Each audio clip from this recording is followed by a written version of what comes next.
frees up space for me. Has landed in Pennsylvania. Play for real cash on the greatest table games, or take a spin on over 100 slot games, and we'll even match your deposit up to $1,500. Trying to take over? An asshole. But it should be obvious. I've decided to help. Need to find something first. 7 letters. Starts with an M. Okay, so this Mikoshi, what is it exactly? Okay, basics. If you're jacked in, cruising the net, Arasaka can use Soul Killer, an AI, trap, fry, and pack away your psyche, your mind, and your soul. Following so far? Yep, saw that happen to you. Yeah, seeing the memories. Did a real number on you. Okay, seems we've got a few more things to broach than I thought, but that'll come later. Yo, y'all got a permit out this job? Huh? We need a permit, but they call the cops on y'all, man. No, real right. Hey, y'all got some money? What? Sure. Yo, y'all got a permit out this job? Huh? We need a permit, but they call the cops on y'all, man. No, real right. Hey, y'all got some money?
Hello?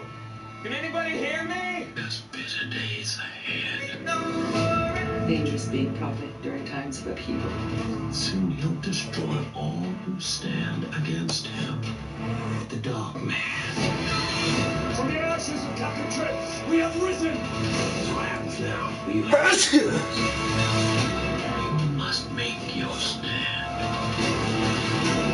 Very really excited to have you here as we have this epic debate today. We're thrilled to have our guests with us, and want to let you know, if it's your first time here at Modern Day Debate, consider hitting that subscribe button as we have many more juicy debates to come. We're very excited about that as we host on a fully attempted, fully non-neutral platform to host politics, science, and religion debates. So, want to let you know, we're very excited about this, folks. At the bottom right of your screen, this is one of the upcoming debates we're going to host. We're excited, folks. Basically, we're using a Kickstarter to help cover the speaker fees, and want to let you know, I am determined we are going to make it to that funding threshold so that this event happens. I don't care if Tom Gum and Steven Seen and myself have to do a car wash in January. We're going to raise the funds. It's going to happen. So that Michael Shermer and Inspiring Philosophy debate should be a fantastic one. And so that Kickstarter link is in the description. If you'd like to watch it live, just $3. And like I said, that helps cover the speaker fees as we're excited for this big step. With that, we're going to jump into the debate quickly. We'll be starting from Stuart with an opening statement of roughly 10 minutes, followed by the same from Matt, and then open discussion, and then Q&A. So if you happen to have a question, feel free to fire that question in the live chat. And if you tag me with @ModernDayDebate, that'll make it easier for me to grab all the questions to put them in the Q&A list. Last but not least, want to let you know, folks, in the description, at the very top, we have put the links of the speakers. So if you'd like to hear more from them, you can hear more from them. And so, with that, we're going to kick it over to Stuart. I want to say first, though, thanks so much, both of you, Stuart and Matt, for being here. We are very excited to have you with us, so thanks so much for making it. Thanks for having me. Glad we got the time worked out. Absolutely. So that's right. This is a reschedule, so thanks so much for your patience. As last Friday, we had to kind of kick it over to this week as we had a connection issue. So thanks so much. We are going to kick it over to Stuart now. Stuart, thanks so much. The floor is all yours. All right, appreciate you both. Jumping right in. Cosmic wonder and perceived design. So last time I mentioned that evidence has to truly make sense of this complex world. So often I'll hear evidence strictly from kind of the rational perspective that has a lot to do with teleological, cosmological, all the illogical arguments. And for me, as a pastor and an unlicensed psychotherapist, I noticed that in order to weigh evidence for anybody, typically they're going to take it from a pretty holistic approach. So we could say potentially fulfilling, intellectually satisfying or credible. And so head, emotions, culture, does your culture make sense of it? We've hit many. I'll probably stick with just those three in our discussion today. So firstly, kind of more so the logic, the rationale from a head perspective is cosmic wonder and perceived design. Cosmic wonder, argue for the existence of God, is to infer his existence from existence itself. So believing in God is to believe the universe has a certain character about it, which is different than saying within space and time I'm trying to make an argument for, say, the Loch Ness Monster. So those who do not believe in God think that material objects exist. Oh. And I have a tough time with that in terms of understanding the character, per se, of the universe, of our cosmos. Another piece that has more so to do with kind of this awe, this cosmic wonder, is not so much connected, but it partly is, because this type of argument always leads me to experience a sense of gratitude. Something begins to exist, have something that starts it, or something can't come from nothing. There's a sense of gratitude I always have, not just for whatever started thing, but we're going to get down to it, where it's perhaps starts as simply to what many would say is kind of this divine principle. I would take it to a personal creator, and then would take it down to that personal a whole through space and time, through the character of Jesus Christ, coming to this earth to meet us in a loving relationship. But once we really get into it, this being has to be spaceless, timeless, immaterial, uncaused, and unimaginably powerful. And I would add to that, personal. So perceived design. There's constants of physics, the speed of light, the gravitational constant, the strength of the strong and weak nuclear forces. They must all have almost exactly the values they do in order to have organic life here on this planet, but also the universe. So you can think of a set of dials, all of which must be set where they are set in terms of probability, and the chances that all the dials would be tuned to life-permitting settings all at once is incomprehensible. MIT professor Alan Lightman in Harper's Magazine writes, "A science's crisis of faith. The fine-tuning argument is strong enough that scientists put forth the multiverse thesis, even though there is neither a shred of evidence for it, nor any way to test it. Either you have to take a great leap of faith to believe there is a God, or who designed the universe, or you must take a great step of faith to believe there is not." Distinguished agnostic physician Lewis Thomas, I love his honesty here. "I can't make peace with the randomness doctrine. I can't abide the notion of purposelessness and blind chance in nature, and yet I do not know what to put in its place for the quieting of my mind." All right, moving on down to morality and justice. So making slightly more sense of, say, what we see in culture today. I would take the Dostoevsky challenge. I'm going to talk later on, hopefully I'll get a chance to talk about Raskolnikov and Crime and Punishment. That's my favorite kind of illustration of moral relativism. I don't know if Matt's a moral relativist, though he may not be, so I probably will not bring it up then. But there is no God. There starts to be an issue. And I had Julian Baggini, who wrote the book on Intro to Atheism, Oxford Press, not too long ago. It was a couple years ago, but I had a conversation with him recently. He says that atheists are quite rightly keen to counter the accusation that life without God cannot be moral. He admits, though, for the religious, at least there is some bedrock belief that gives a reason to believe that morality is real and will prevail. In an atheist universe, morality can be rejected without clear, compelling reason to believe in its reality, and that's exactly what will sometimes happen. When I mentioned the schizophrenia of modern morals, simply put, I noticed that a lot of people have tremendous moral convictions, but they won't talk about objective morality, where these moral convictions come from. And so whether it's identity politics, you pick your poison. There's so many different groups of people, or religions. I mean, you see it in religiosity, too. John Haidt will talk about the self-righteousness, the type of animals we are. And if there's no moral absolute bedrock to it, and really in this country throughout, until pretty much our current times where, you know, you think of like a Charles Taylor, the philosopher up in Canada right now, he talks about how bedrock for morality and how everything's self-authorizing. And because of that, we're speaking over each other, or it's kind of this Nietzschean shouting down each other. We talked about the failure of the social sciences. I gave the example of Beatrice Webb and the British welfare system and how she tried over and over again to say, hey, speaking, we're going to really be able to make this country work. And we're going to be able to make changes. But then upon retirement, after years and years and years, she started to realize education, things like technology, could not solve the social ills, the big moral issues. It had to be some type of moral objectivity. It had to be kind of a heart change of some sort. The intractability, she wouldn't say of sin, but the intractability of some type of human brokenness. So is there a way forward? Well, we talk about telos, and there has to be a purpose for man and woman in order to even begin to talk about what is truly right or wrong.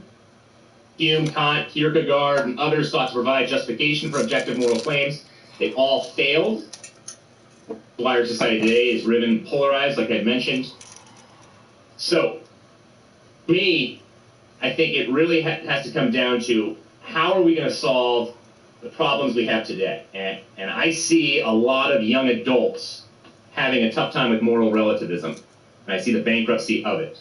So, Christian Smith out of Notre Dame, 30% of young adults now are strong moral relativists. And so one woman was interviewed, and she said, look, if a couple fanatical Muslims want to fly a few planes into the Twin Towers, what is that to me? I mean, if that's true for them, it's true for them. It's right for them. Again, this may not be Matt's position whatsoever, but there's a tremendous increase here in this area of moral relativism. And another one recently is, 75% remove the moral bedrock, this moral absolute from our country, you have something like the statistic that recently came out. 75% of those who were asked, would you cheat on the SAT if you could get away with it? 75% said yes, they would. In many ways, that's consistent because it's a type of selfish desire. If moral absolutes don't exist, then what ultimately is the motivation? I don't see much of a motivation. I don't think this is hard evidence that there's a personal God per se, but I think it makes sense, at least for me, in terms of a moral absolute that is connected to some type of creation, which is connected to a personal creator of some sort. You could say, all right, Stuart, that's pushing it too far. I mean, talking about Christianity? No, not necessarily. I would get to Christianity, but you could just leave it at any type of spiritual, transcendent being. That's where I typically go after talking about morality. A very tough time in a universe that is so based on loving relationships. You know, Camus talked about how the scariest, most meaningless part of life is simply the breakdown and ultimate demise of loving relationships. I'm fully there with Camus. And so does this place here on Earth make more sense if life started with a personal creator where there was unconditional love amongst the Trinity, Father, Son, and Holy Spirit, and then also unconditional love for the beings he created? Or does it make sense more so a randomness? Heidegger's, for example, his thrownness. We just showed up here, the strong, the weak. And so death would ultimately be the main end of man and woman. And then I go with, I think, a big part, our longing for justice. You know, Thomas Nagel's one of my favorite thinkers right now. He's on the street at NYU. He said, you cannot accept that objective moral absolute and obligation are aloof. Like your coffee like this or like this? See that there must be something beyond this physical material world that account for them, even if you are not sure what it is. And that thing can give us value, whatever it is, alongside of that type of moral. No. And then finally, meaning and purpose and beauty. I brought up the Bible, Robert Alter, arguably the top. I have noticed you can't Probably get in the off world. bread coffee and don't taste It's beautiful. I really don't. Like, Writer and commentator for the Old Testament, not a Christian. Because every single time I sit down to write on the Old Testament, to wonder, is this whole narrative in the Bible actually true? Because it's so beautiful. And there's tons of different details within the Bible that's simply the sheer beauty of it.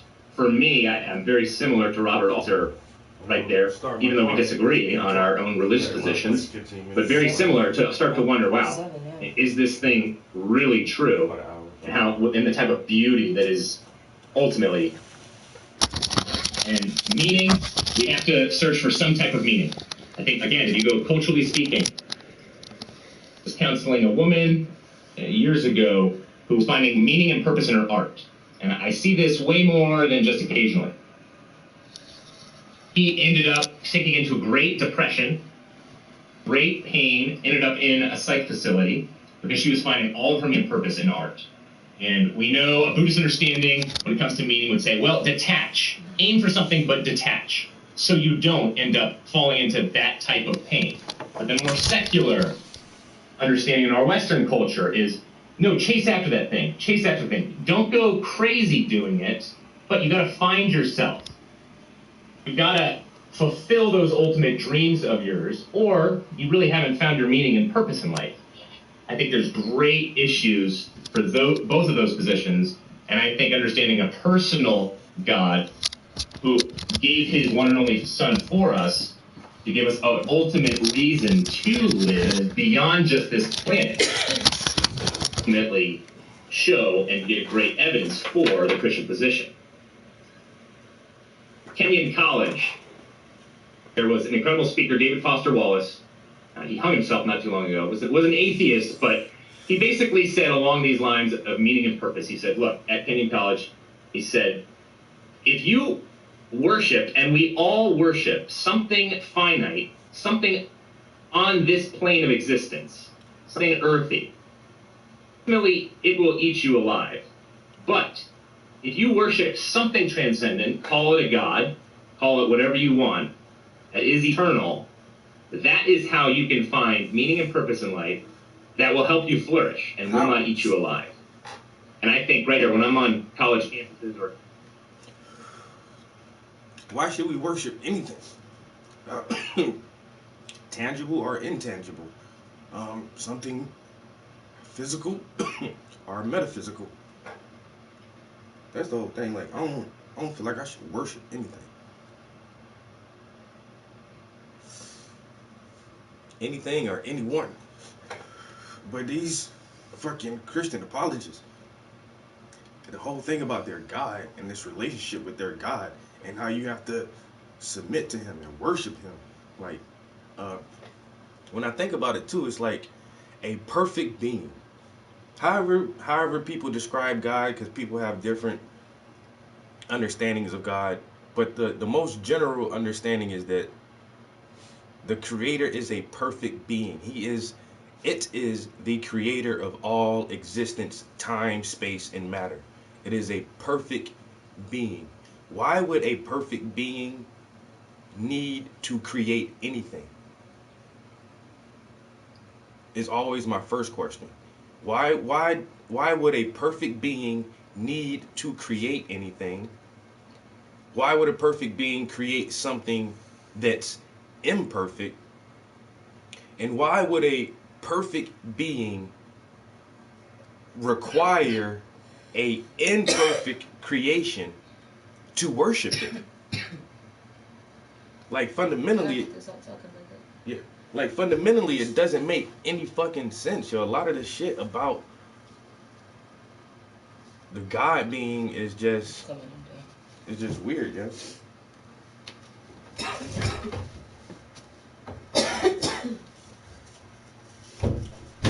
So, but then he says, oh, if people worship something material in this world, they have, conflict and strife. But if people worship something, outside of themselves, above themselves, and then it gives them a better life, I don't think that's necessarily true. 30 some more. People will say, hey, fine, I get it. Like, my dad started living for his job, so it was a painful divorce, and things just broke down. Or I was living for my grades, and now I've entered a depression or clinical anxiety, so there's a tremendous issue there. So there has to be something transcendent you're living for to find that meaning and purpose in order to live a tremendously flourishing life. Thanks so much. Appreciate that, Stuart. We will now kick it over to Matt, and that's a flexible... Something transcendent. Well, my art is transcendent because it's just images, but images convey ideas and concepts, and an idea and a concept is not tangible. And so I don't worship my art.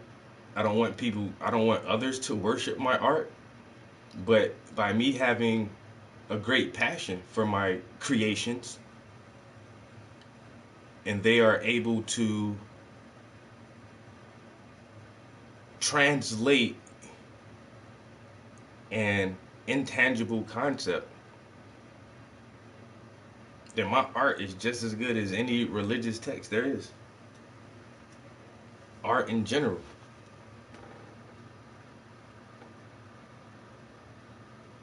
Opening statement. So if you need more than 10 minutes, not a problem. And floor is all yours. Thanks so much, Matt. All right, thanks, and thanks, Stuart. I'm not gonna change anything. I'm not gonna rewrite an opening statement. Appreciate that. We have a debate on is there strong evidence for the existence of God. So here's what I prepped to discuss, and then we'll discuss. So what counts as strong evidence? Mostly with the word strong on it in order to distinguish it from something like testimony, because while testimony is considered evidence, it's not generally considered strong evidence. In fact, it's generally considered the weakest type of evidence. With hearsay, testimony about testimony being among the weakest. And it frustrates us because strong isn't well defined, and it's potentially subjective. What I consider strong evidence isn't necessarily what Stuart's likely to consider it. But we've settled this issue to some extent about strong or good evidence in courtrooms and in scientific processes. And I can't see why a God, which has been excluded from both of those arenas, could possibly have strong evidence. Science limits itself to naturalistic explanation, so it's not going to make a positive God, and courtrooms don't allow spectral evidence. And yet, if in fact there was a God, if in fact there was a real being that was interacting with reality, Exactly.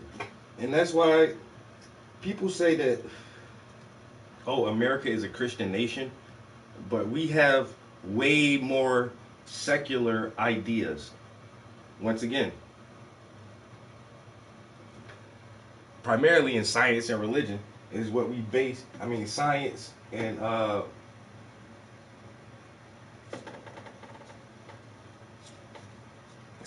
politics is what we base our society on. That's why I'm able to use satellites to stream a live broadcast to you right now. Science. We trust science because it works. Simple as that. Things that we can test, weigh, measure over and over and over and come up with the same results, then we tend to quantify that as a fact. You know, it's a fact that global positioning satellites work scientifically. And so there is no real scientific argument for the supernatural or God. And that's why we don't teach it in public schools. And then when you go to like politics, especially law, you know, you have to get it's the weirdest thing with the law in courts too, because you have to swear on the Bible that you're telling the truth, but you can't use God as an argument. You know what I'm saying? If somebody blow up an abortion clinic and they say, well, God told me to do it, no lawyer is going to fight for that position. Come on now.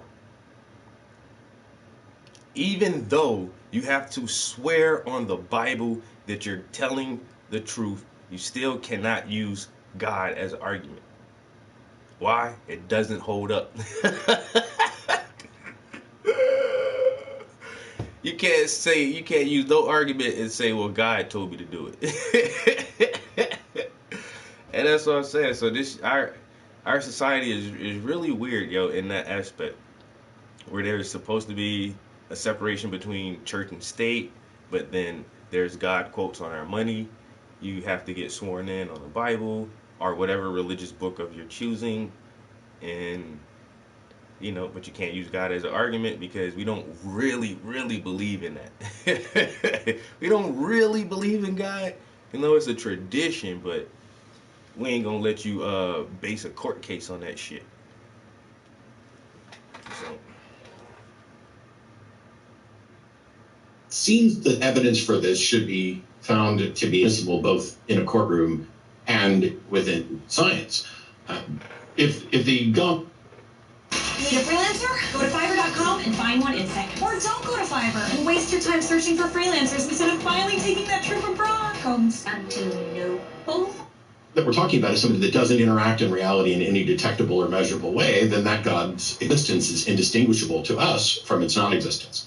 And so hearsay, opinion, feeling, any evidence that could apply to multiple different answers is problematic. If you present an argument for the existence of God, and it is a generic deistic argument or a fuzzy feeling about, hey, we really need some explanation for this, and I can't think of one, but God does it, the question then becomes, is that evidence? Is it strong evidence? And is it strong evidence that points specifically to the God that you believe in, or does it point to a whole myriad group of gods or potential gods that could serve as explanations for things that you're uncomfortable about? In the case of the Bible, we don't have testimonials or depositions. No one is under oath. No one is being questioned. We have propaganda from anonymous, altered, ancient accounts. Eyewitness testimony is unreliable under the best circumstances. And if you recorded like a deposition of someone, what about altered recording details? We need a chain of custody. There's a difference between here's some evidence and here's some really good evidence that directly links to the proposition that I'm making as a proposed explanation. Nothing in the Bible could possibly count as strong evidence. It's a bunch of claims, largely unsupported by evidence, supported by testimonial, anecdotal evidence. It is copies of translations of oral traditions. There's no way to investigate it. It's like a recorded deposition that's garbled from someone 2,000 years ago, and you're never going to be able to investigate it. What of the evidence we expect? I mean, if we're going to get rid of testimonial and say that's not strong evidence, still evidence, not strong, it leaves arguments that attempt to explain these observations, but we need the strong evidence to tie them together. So what sort of evidence could a God provide? I would argue that anything that would qualify as a God could settle this debate right now by showing up, presenting strong evidence, and making the debate. And that this has been true for the entire history of humanity, and that it never happened. In fact, a version of the argument from Divine Hiddenness suggests that the fact that it doesn't happen probably suggests that God isn't real and isn't actually able to offer anything. Now, whether or not that means so what a God can do is a separate issue. As far as I can tell, I haven't suffered so much as a hangnail in punishment for 15 years of railing against every God and every religion that anybody wants to call in about to point out that, hey, there's no good reason to believe this. As far as I can tell, God hasn't done anything. There's a website called Why Won't God Heal Amputees, which I don't know if it's still around or still popular, but it's an interesting question.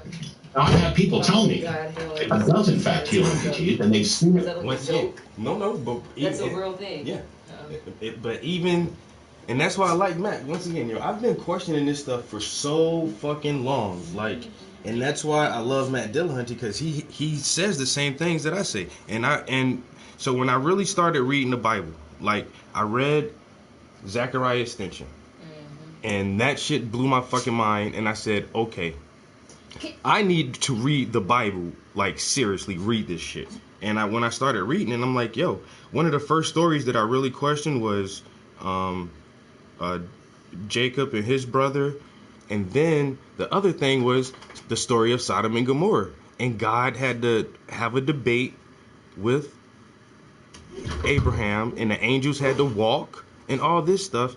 And then I heard Jordan Maxwell make the same point, after I already contemplated that shit. And then I started contemplating like prayer and how there's prayer work, and can prayers be answered, and everybody says yeah. And then I'm like, well, so if I if my finger gets chopped off, and I am a devout believer in the God and Christ and in prayer, and I can pray with all my might, but my finger won't ever come back. And if someone loses a leg or arm, like no matter how hard you believe and how hard you pray, that shit won't come back. But the Bible says with the faith of a mustard seed, you can move a mountain. And see, that's the thing about the Bible, is always faith, which is not good. I mean, and sometimes in life you do have to have faith in people or situations, but that's how you get yourself let down. That's a different kind of. That's. But I was about to say, so let me say this. I pray every day, and I'm not religious, so I feel like it's all about how you look at it. But I don't think that I can pray and be like, God, give me $1 million. He's gonna give me $1 million. But I do think that the law of attraction is real, and that if you pray and you speak the things that you want into existence, you might not get that $1 million, but the universe or whoever you believe in, or if you believe in nothing, even if it's yourself, you're gonna point yourself to what you need to do to make that money. And once again, babe, if you look at the harshest places on earth right now, you look at Somalia, the Congo, the Middle East, Syria, how these people are torn up. They are praying every day. People pray every day not to starve, and people have positive affirmations, but that shit don't work for everybody. I don't think praying is gonna, like I said, give you necessarily just like some you know, something like, oh, I want a PS5. Boom, you're gonna get a PS5. I'm not saying prayer works like that. I'm just saying I do believe in manifestation and speaking things into existence. And even if it's just you changing your vibration and the way you see things, it's just like breaking habits. So if you keep focusing on that one thing, it's gonna be easier to obtain it. So like I said, I feel like it's more of like a way of life. I don't think that when I pray that some person up there hears me and whatever, but I just know that when I pray or when I talk to the universe and I put that shit out there, whatever I ask for, it always comes back. So it's like, more so I feel like you're gonna get the answers that you need from your subconscious mind or whatever you think it's from. But I don't think you can just pray and be like, oh. So basically, you saying is some meditation and having and thinking deeply about your position in your life and the opportunities that are presented to you, and keeping a positive attitude towards accomplishing your goals. That's all it is. It's not prayer or anything. It's not necessarily, having a positive attitude about your position in life. There's been times that I've needed answers about something, or that I just needed to pray. I mean, sometimes when you pray, you're just venting. And sometimes it's speaking positively into yourself, it's positive affirmations. However you want to look at it, I'm not gonna fight you on it. Yeah. But you know, I do believe in prayer in a certain way. I just don't think that it's like, I don't look at prayer how everybody else looks at prayer. For me, it is something that's like a positive. And that's the thing about prayer. It's not the same for everybody. So how can you nail down what is a prayer? Because like you say, people will pray to God. People will pray to saints, Mother, the Virgin Mary. Like people will pray to food, right? the universe. I can take something different from everything. The people that pray over their food, I understand that, because I feel like it's just showing your gratitude. So even if you don't necessarily pray and say thank God, even if you just say I'm thankful for this food, however you want to say it, because there's people every day that's dying from fucking hunger. You know what I'm saying? So it's like somebody who always got it worse than you.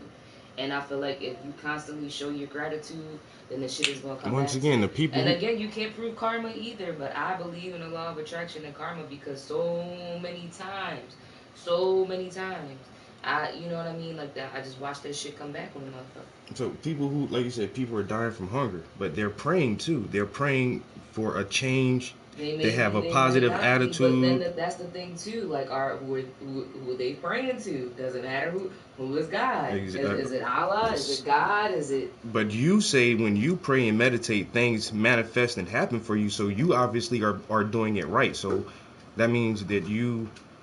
Well, I feel like it's frequencies and vibrations, and see, like, it's weird when you get into the meditation and all that type of stuff and the spirituality, because a lot of it you really can't prove, but what they can prove is frequencies and what do you want? Go lay down.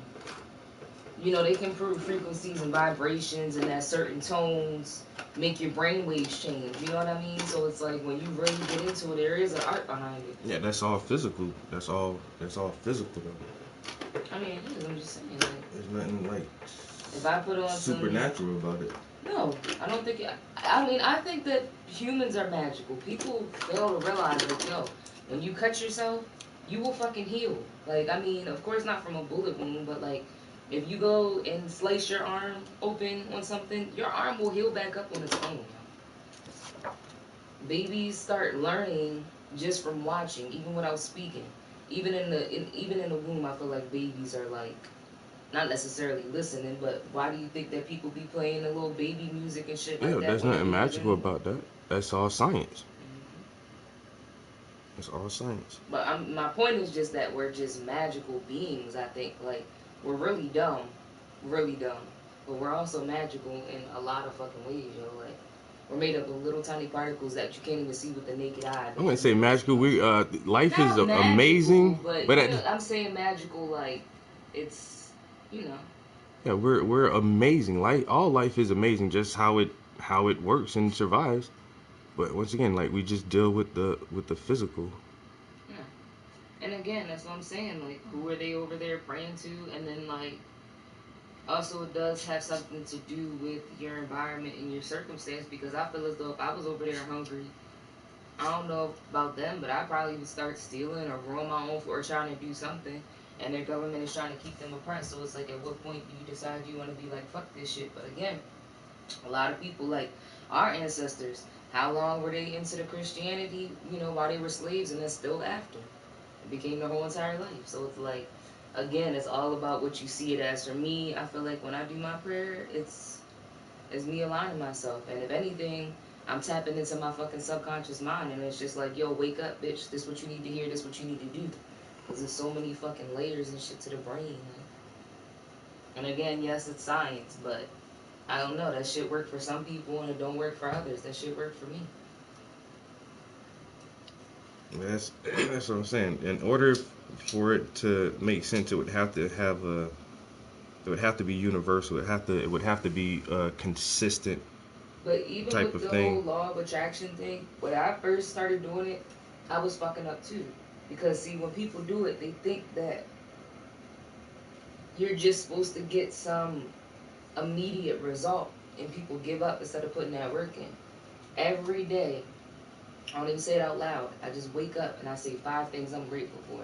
Thank you for waking me and my man up this morning. Thank you for waking my family up this morning. Like, I don't know what I'm thinking. I'm just putting the thanks out there because none of us had to wake up this morning. You feel me?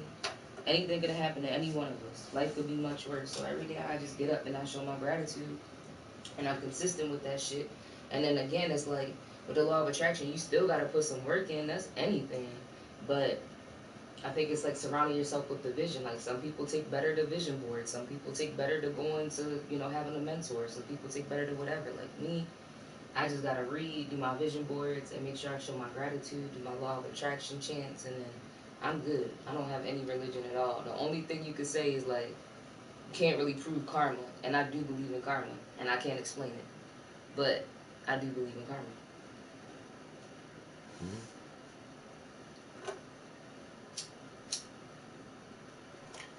I absolutely believe in the power of positive thought. That's why I do what I do. As long as I Has positive affirmations, positive thought. As long as I stay diligent with what I'm doing and surround myself with like-minded people, then good things are going to happen for me regardless. There is no other way around it. So, and once again, like, I've been painting for 11 years, like hardcore. Like, when I really decided, like, okay, this is what I'm going to invest my time and energy into. Once I decided that, and I've always had a positive outlook on people are going to accept my art. People are going to accept me as an artist. And it's taken 10 years of this same positive mindset of just keep at it, keep at it, keep at it. And now it's actually happening. Like, this year I had several speaking engagements where I got paid to talk about art. And now, is it like, did I pray for this? No. Is this what I wanted? Yes, this is what I want to do with my art and my career, and it's slowly happening, and that's because I've been diligent over the course of years and just kept a positive attitude. I mean, it's essentially, it's a little bit different how we go about it, but I feel like it's essentially the same thing. Because neither one of us are like, yo, God, do this for me. You know what I mean? It's just like, but I'm just more into, and I'm a more talkative person than you are. You're much more quiet than I am. So it's like, for me, I feel good to like tap in and pray, or like write that shit down, do the vision boards, because then you can see it. Like, it's nothing better for me than to be able to make a checklist and check some shit off the list and be like, yo, yeah, I did that. Because then when you get to the bottom of the list, it's like, all right, well, what's the next list? What we doing now? But the first time I learned about The Secret, I think I was in high school. And then when I was towards the end of my massage therapy school, we watched that shit in my career class. And like, I tried it, but it just never really stuck until I started just kind of getting into, like, you just got to get your own little, I guess, routine with that shit.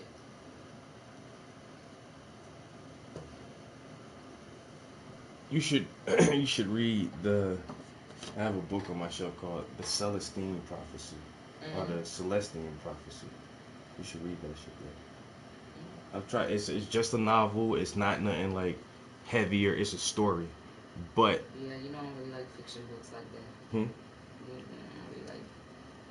nonfiction. Nonfiction. Yeah, but it's fictional. It's just a story, and it's this adventure. And for me, like, I loved it. It was so fast paced. It's like a page turn. Like, oh shit, what the fuck about to happen here? But he tells about. It's kind of like using The Secret, but not really. It's a really, really, really good story. And I've only had one person read it after I suggested it to him. Like, I've suggested this book to so many people, yo. Like, nobody wants to read that shit though, but it's really good. I'll read it. It's up my alley. It's a really, really, really good story, and then it has like. I'm trying to break myself of being like totally obsessed with the astrology and horoscopes because I know there's like no science behind it, and I do be trying to like see other people's perspective. When you read the Celestine prophecy, it'll bring you back to that. But then even then, it's like, how can you not believe in? I'm not talking about horoscopes in terms of like you're gonna spill coffee on your shirt today. You know what I mean? Not some bullshit like that. Them motherfuckers be trying to profit off people. But like, even when you look at the hieroglyphs, they have the Virgo comes from the Virgin Mary holding a thing of wheat, and even when you go back to the hieroglyphs, you can see like the little Virgo sign and like the horoscope sign, and you can see the Virgin Mary holding the wheat. And then you can see like the Pisces age, the fish. Like, it's just like, so not that I necessarily believe the Bible, but how were the fucking hieroglyphs? And the hieroglyphs got some shit that got to do with the horoscopes. And it's like, that was really some shit that the Egyptians were doing. So it's like, how long were they doing it before then? So like, I do think that people got it fucked up nowadays, and our time is all off, and everything is fake, everything's an illusion. But I do think there's some truth behind it. Some general truth. Like, I don't think like, oh, you're just a Gemini. But like how your birth chart breaks down, like. But they didn't. They did astrology, not astronomy. It's a difference. They studied the stars and the positions of the stars to clock themselves. It was a timekeeping method, and they just personified the constellations and made the constellations into these gods and into. Right, but they also used it to break down the personalities, and you know what I mean, and like the different signs. So it's like, I don't think the Egyptians believed in like and Aquarius and personified Pisces stuff. I mean, obviously with the lion heads and this and that. Yeah, I don't think they had like horoscope signs though. The Virgo sign is on the wall. That's what I'm saying. And again, it maybe it's something that can't be scientifically proven. But again, every time, just listen. My birth chart to a fucking T, is my personality, and we've read that shit together. And even like when it comes down to my Pisces moon, and you know, like to people on the outside, I don't give a damn. You're not gonna say nothing to me. I'm not for nobody's bullshit. But if you're somebody that I care about, and you say something to me, you will probably crush my feelings. Like, something mean, it will crush my feelings. Like, I got a Pisces moon. So it's like, you can call it what you want, but when you look up your birth chart and it tells you your personality, and then I look up my birth chart and it tells me like little sections of my personality, of course that's not everything, because everybody's growing up in different environments. You have different things that influence you. Exactly. But it is a good, like, I don't know, like, thing to kind of go off of. Like, it's accurate. It's really, mine is really fucking accurate. Once again, yo, you can go to Sentinel Island and pull one of these people off that island and ask them when they were born, and then look at their personality. It won't be anything the same. It's just we seek but that's patterns. the thing about the birth chart. They actually go off of where the stars and the planets and everything were, and where you were, like the coordinates of where you were when you were born. Exactly. And these people have been in isolation for 30,000 years. And none of what we believe would even matter to them at all. Our birth charts, our holidays, our gods. I'm not saying that the birth chart is something that gotta be important to everybody. I'm just saying it's not something that I can let go of. Like that and karma. Those are the two things I can't prove to people, but that I personally believe in. I feel you. But at least it's not me believing in a God that massacred people. You know what I mean? Like, me believing in karma is just me adopting that as a lifestyle and saying that I'm gonna put good energy out into the universe so I can get it back. That's all. And even if that's wrong, it's not a bad way of life to have. It just means that you're trying to be a good person and get good back. Well, that's like Glenn is buying me a gift. We're cool. I treat her nice. We like promote each other, and that's me being a good person. Good, and now karma has given me a gift back from that. So you can look at anything like that, like just being. I mean, to me, I wouldn't really see that as karma because that's just the type of person that she is. But like, she's just a nice person. You know what I mean? But you could look at it like that if you wanted to. Yeah, anything, like you just saying, like anything Yeah, that 'cause comes to you karma's is not like. always bad, but to me, it's more Oh, so well. like, all right, I took the high road, and then that motherfucker ended up in a worse situation. Like that's how I kind of see karma. Like, all right, I ain't even have to give you karma. You got that shit. So something bad happens to Not somebody else is always. good karma for you. No, it's not good karma for me. It's just like, no, because see, that's the thing about karma. I feel as though if you truly believe in karma, then you don't need to go seek revenge or vengeance. So that's like No, listen, hear me out. I don't need to go seek vengeance or go do anything petty to anybody. So that's the thing. If I take the high road and then you did me dirty, I'm not wishing nothing bad on you at all. But if it happens, it's like, oh wow, well damn, that's your karma. That's just how I feel. That's real life. Like damn, that's fucked up. But what you want me to say? You did me dirty. What you want me to like? Feel bad for somebody who did me dirty first? Well, Hell shit, no. things happen to everybody. You know what I'm saying? Like you hurt your knee and had to have surgery as a child. Was that karma for you? I took it upon myself to stop and try to help somebody in You distress. said that was bad karma. I hurt my knee playing basketball, and I mean, I don't think it. I think it was just how I landed on my leg. It could have been karma, but Just like how I injured myself. I just happened to injure myself. Was that karma? Was that something that I deserved from some mean shit that I did? Yes. So Don't when ask questions you want this. so when you injured yourself on the basketball court, then that was from something mean that you did because you deserved to have that injury. Maybe. I don't know. That was so long ago. That was over 10 years. Exactly. Even as a child. So karma doesn't work for kids, or you just have to wait till you're an adult to start having karma. I don't know. Basically, the reason, like I said, I believe in karma is, I mean, of course, when something bad My happens, homegirl, her it's more 3-year-old so, daughter listen, broke her arm and she had to be in Listen, the just- cast. Was that karma for a 3-year-old girl? If it wasn't, I don't know if it was from God. See, that's what I'm saying. So you have to apply it to everything. But You just But can't. didn't I just say, I didn't say anybody else should believe in it or that I can explain it. It's just something that I personally believe in And as a lifestyle. Yeah. So of course I'm not like, if something bad happened to somebody, I'm just like, aha. But it's like, if I take the high road because I'm applying this shit to my life, you did me dirty, I'm not even gonna respond to that shit. I'm gonna just keep moving with my life because I'm a bigger person, whatever. So that's what I'm trying to understand. So your karma only works in certain situations. I'm not gonna say certain situations. It's just like certain. Somebody sent you a message. I mean, like I said, it's like a lifestyle. Like karma's not just bad stuff. It's more like for me too. Like me. Like somebody giving you a gift. That's good karma, right? Yeah, that could be. Hey, that's your opinion. But what you know, I'm asking. No, because somebody said there's no such thing as karma, and I said that's your opinion. I'm not, and again, I said this.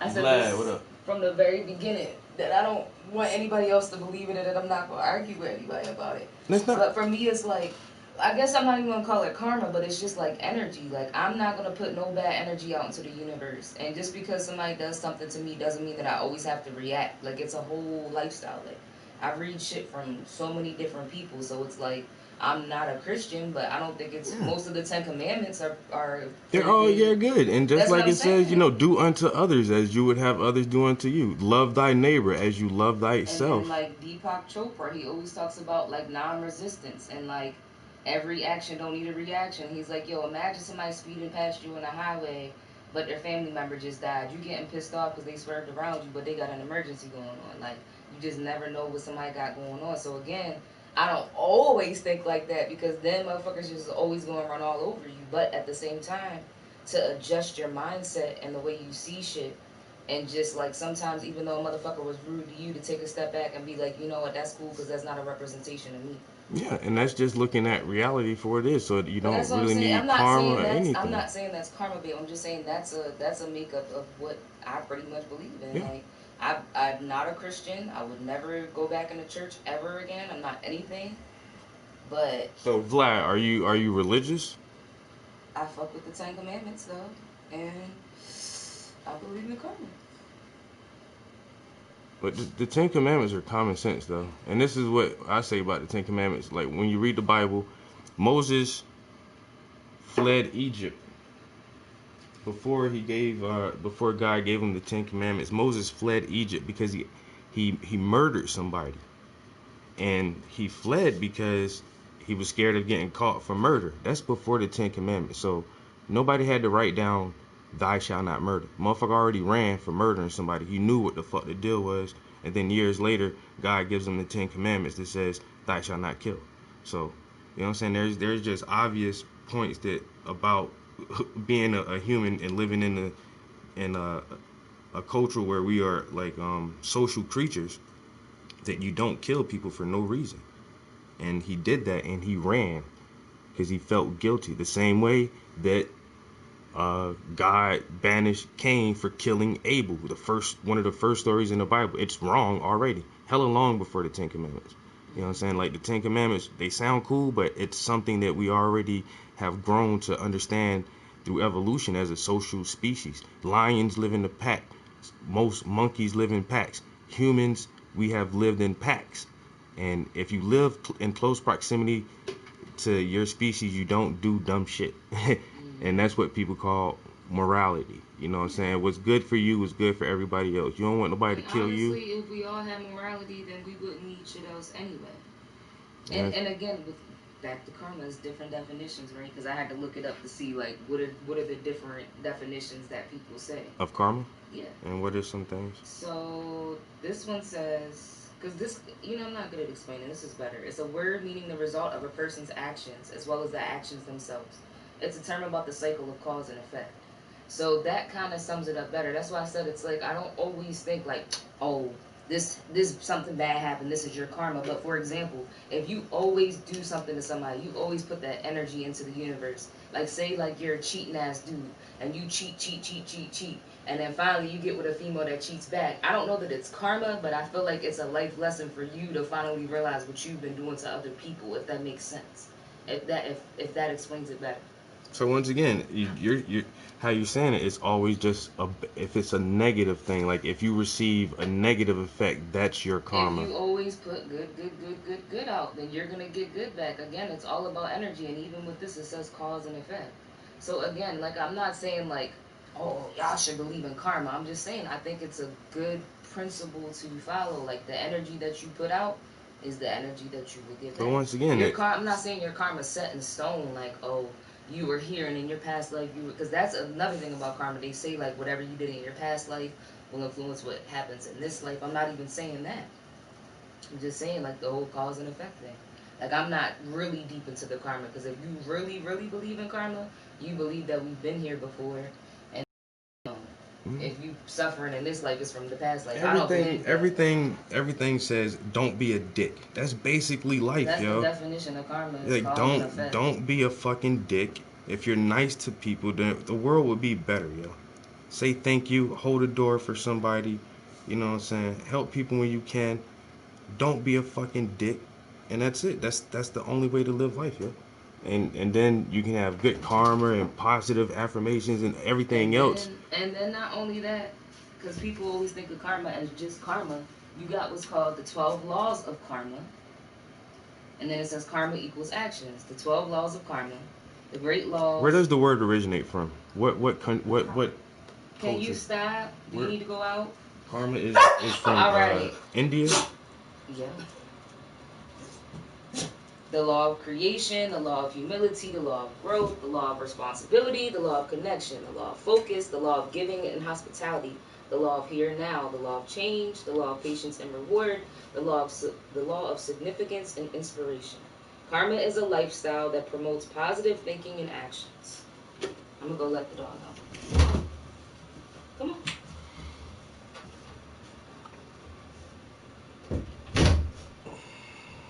It's a reaction to your actions. That's it, man. Just don't be a dick, yo.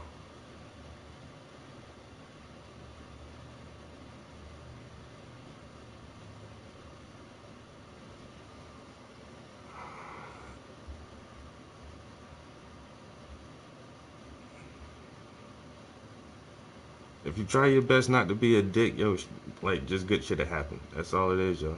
You know what I'm saying? Surround yourself with positive people. Treat people nice. And then, you know what I'm saying? Be diligent in whatever course you want to take in life and actually put work in. And then nobody, I mean, everything should be good, yo.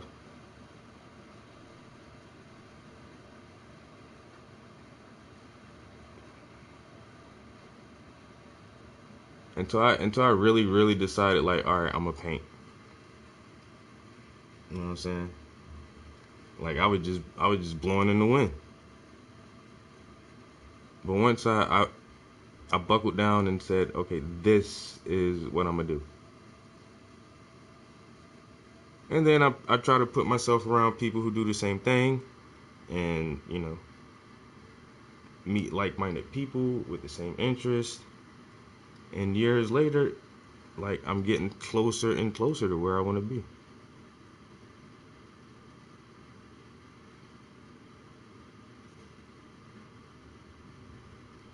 Set some goals. You know what I'm saying? Work to achieve those goals. Don't be a dick. Come on. And shit'll be alright.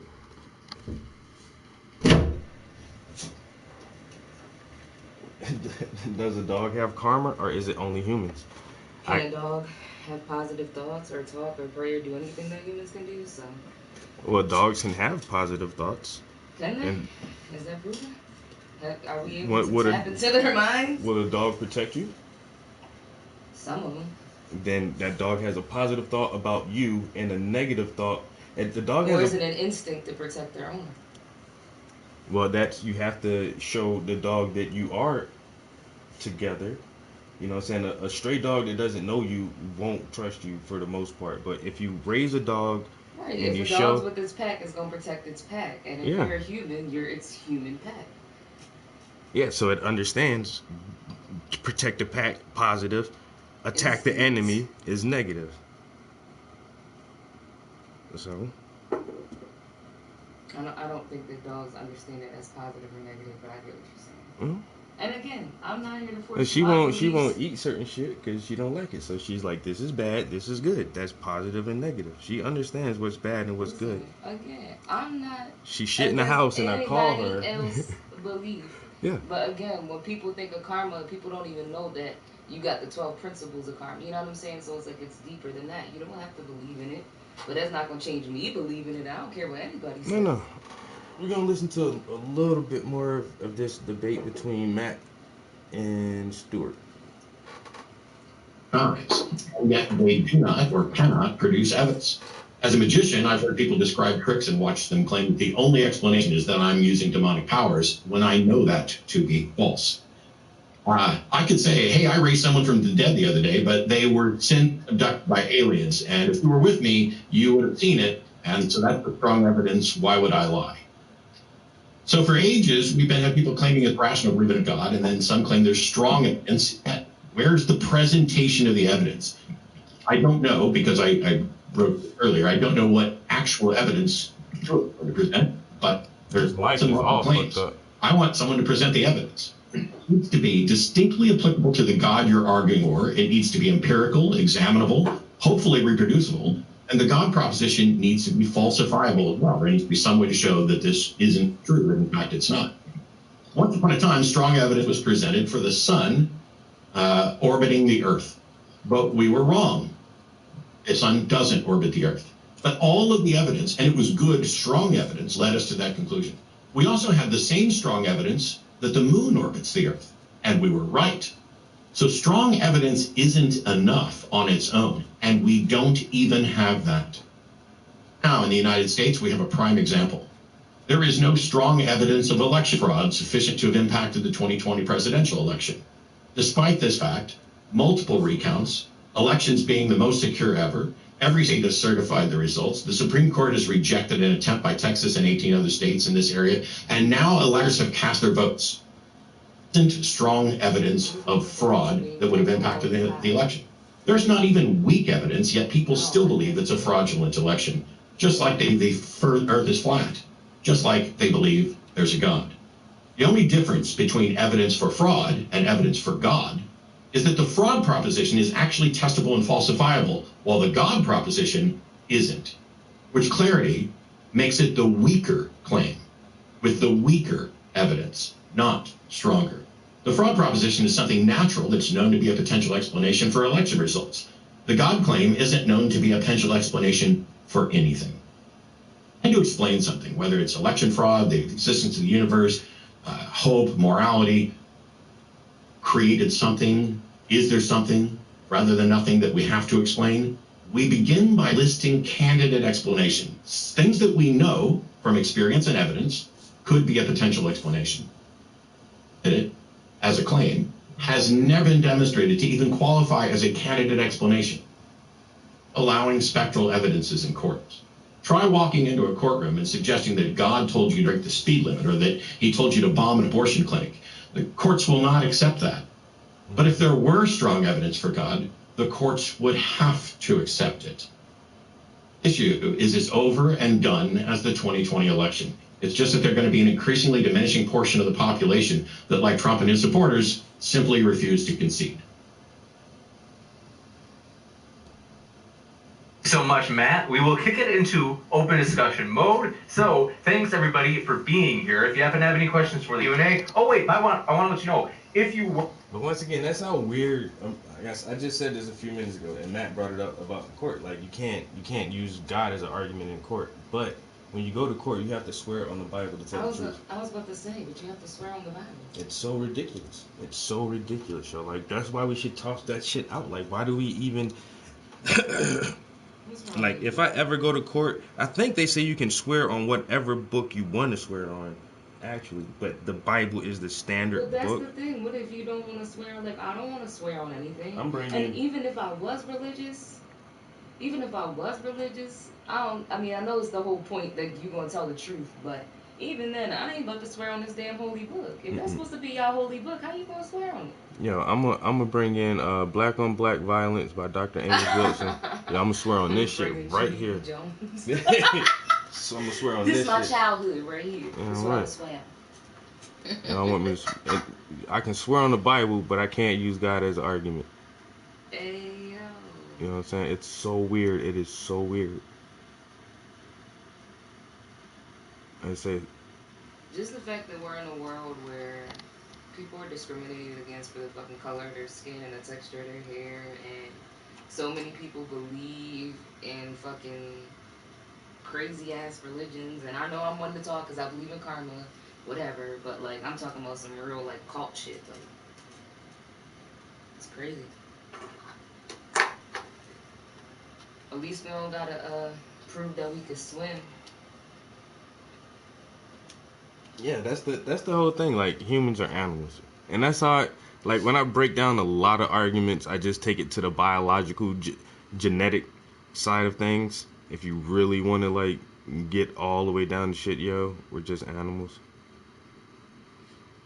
you know, and we still have a large portion of our brain, a reptilian brain, which works off of instincts, which we have honed over thousands of years, and we do certain shit based on impulse. That's the thing. We don't know where we come from. Like, nobody knows 100%. I mean, we know where we come from, but you know what I mean? Like, if you take it all the way back, it stops somewhere. Like, when did this shit start? Yeah, well, science says abiogenesis. You know what I'm saying?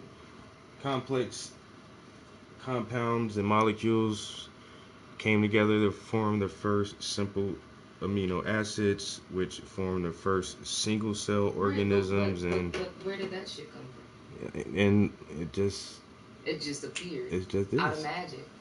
Out of thin air. It's science. It just appeared. No, it says, well, they say that what our planet is made out of. Our world has always been here. No,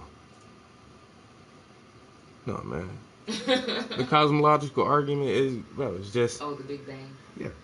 Big Bang Theory, yo. And that's I'm as not- far see, as we even can though, trace like, it back, yo. I fuck with the scientists, and you can't argue with science. So it's like it is what it is. But it's just like. I mean, you can definitely argue with science. But with the Big Bang, it's like, I don't know. Just like when they say, you know, God made whoever from dust or made himself from dust or whatever it says. It's like, well, where did dust come from for him to make him? Like, that's how I think. I'm like, well, where the fuck did dust come from? And then how did he make them? Did there was some hand that just pick up the dust and shape it, or? I mean, but then if you're saying it just is until it is not. I mean, everything has to go extinct, but then that's kind of like that, reminds me of that infinity loop thing, like, what's here will always be here, and then they say that shit in the Bible, and they say that shit in the karmic shit, so it's like, I don't know. Yeah, but have we always been here? How long have we been here? How long are we gonna be here? I definitely don't think we're gonna be here for a lot longer, because humans just got a way of messing stuff up. And once again, this shit has probably happened multiple times already. Once again, we have evidences of grand civilizations that we cannot fully understand or explain. Something has happened very similar to the exact same way we live life today. Something very similar to this has already happened before, and it just started over. And now, is that possible with the entire universe, where they have the Big Bang and the Big Crunch theory, where the Big Bang is the expansion, and it expands to the point where it's so thin that it snaps and crunches back down, and then it goes back to that 0 point, and then it explodes and expands again, and it shit starts back over. You know, and this time, will there be life? Maybe. And maybe we'll have to take it. Okay, so then that leads to my next question. What do you think about global warming then? Global warming? Yeah. I think humans have very little impact on global warming. Once you start, you think they trying to like hype it up to make us feel like. Oh no. See, so right now we have a ruling elite on this planet, and they're mostly pale-skinned people who run this shit. Of course. And so now that our planet is going through more of a naturalistic change due to phases of the sun, that's why we have had ice ages before humans have been here. The sun goes through phases. The planet cools, the planet heats. The planet cools, the planet heats. Right. And now we're in a heating phase of the planet, which is not very productive for people of paler skin. And it just so happens that at this period in history, they run the fucking planet. And so this is bad for them, because they can see like we're going to go through this warming phase for the next foreseeable future. So they're using aerosol programs and a bunch of other programs to try to cool the planet down and make artificial clouds and all kind of shit. Art and all that shit. Yeah, but it's more natural than man-made. Mm-hmm. So yeah, global warming is real. The planet is warming up significantly, but is it only due to us? I don't think so. The global warming is not real, and I'm just like, it's not real in the sense that it's just factories and cars and people that's making this thing. No, it has, that does contribute. There's no way around it. There's science to that. That's why we stopped using. I mean, look at like when I was in Nevada, you couldn't. I mean, you had to go to the mountains to see stars. I had to leave the city to see stars and shit. Oh yeah. And just the lights and the smoke. I mean, because everybody, like, you can smoke in the bars and there, just smoke everywhere. Bright ass fucking lights, cars everywhere. You know what I mean? So it's like, I don't know. Yeah, but that's not the entirety of the planet. No. I'm just saying, like, I do think that, you know, it's a difference to where, like, that even like the air quality and shit when you go out into the country versus like when you're in the city. Yeah, but that's like that's man. That's manifest destiny. That's the ability to bend nature to our will. And then now we see like, we're fucking shit up. Yeah. But at the same time, with air pollutants, toxins in the waters. And I mean, they putting that shit in the air too with the chemtrails. Yeah, deforestation and a lot of shit like that. This planet will always be able to rebound and heal itself. This shit doesn't need us. We are like one of the weakest links on this planet. Well, we got a relationship with the trees. The trees got a relationship with all the other animals. Bees are more important than we are. Of course. You know, ants are more important than we are. Like humans we're just this weird ass, very highly conscious being. But you know, this planet doesn't need us at all. And no matter what we do to it, this shit will bounce back as soon as we leave, yo. So like this warming shit, it is real. It is happening. We can measure this shit over the past decades, and at the same time, we're going through a solar maximus. We're in the phase of a solar maximus, and we're at the end of an ice age. We have polar ice caps because we were recently in an ice age. Right. And now we're at the end of that ice age, and it's melting because the sun is getting warmer and the planet's heating up. Simple as that. So with motherfuckers at the same time fighting for less pollutants and greenhouse gases, trying to decrease your carbon footprint, I think that's all fine and dandy. Yo, don't pollute the planet, you know, when we don't have to. This shit is stupid. Like, we don't know any other place we can fucking live, so why are we like adding anything toxic to our air and our water? That's what I'm saying. I think it's just a combination of everything. Like, when people say that global warming is not real, I'm like, obviously, factually, scientifically, it is real. But yeah, I mean, and even like with the trash and stuff going into the fucking ocean, you know, how many times have you seen the commercials with some little fucking sea creature that died because one of them little plastic things got around his neck and choked it, or ate it and fucked up its digestive system or whatever. So it's like, I'm not mad at the people who advocate for it at all, but it's like, it's so much going on in every single like subcategory. So it's like, what the fuck do you do to like stop? I mean, of course you can't stop the temperatures and all that, but like everything else that's going on, like how the fuck do you contribute? How do you help? Besides, of course, watching your, you know, making sure you recycle and do shit like that. But it's like, how else are you even supposed to help when there's so much shit going on and nobody else really knows about it? Mm-hmm. That's it, man, motherfucking. And that's the thing about capitalism, a capitalistic society. It damages the ecosystem. Like, everything is for profit. Everything is for money and control over the natural resources, and like, damn everything else. All right, guys, I got to get ready to go to my physical therapy appointment.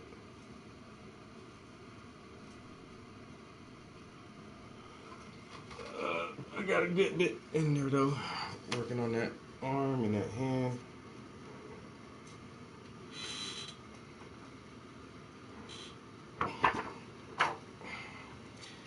Hey guys, really appreciate y'all joining us this morning in the stream, listening to a little bit of this debate and us having our own little debate and conversation. There is a really strong possibility I'll be in here later today. We can probably do this again if you guys want. I have a Zoom meeting this afternoon. I am going to be participating with a local mental health organization, talking to their employees about how to be anti-racist. So this should be very good today. That's actually what I should have been listening to, like some other people talk about anti-racism. There's a difference between not being racist and being anti-racist, because people are like, oh, I ain't racist, and I'm like, that's cool. It's cool that you're not racist, but we gotta take it a step beyond that. We gotta help you be anti-racist. You know, anti-racism is the place where we're trying to get everybody at, yo. And so I'll be speaking with a group of people on that today, because I'm very anti-racist. You know what I'm saying? You gotta educate. Oh shit! You gotta help educate people. You gotta help educate people on their racist ways, and that's how you become anti-racist. By trying to stop racism, not just not participating in it, but actually trying to help stop it. So once again, appreciate you guys chilling in the stream, watching me work on this portrait. Thanks for all the comments and conversations, and we'll see you next time. Peace.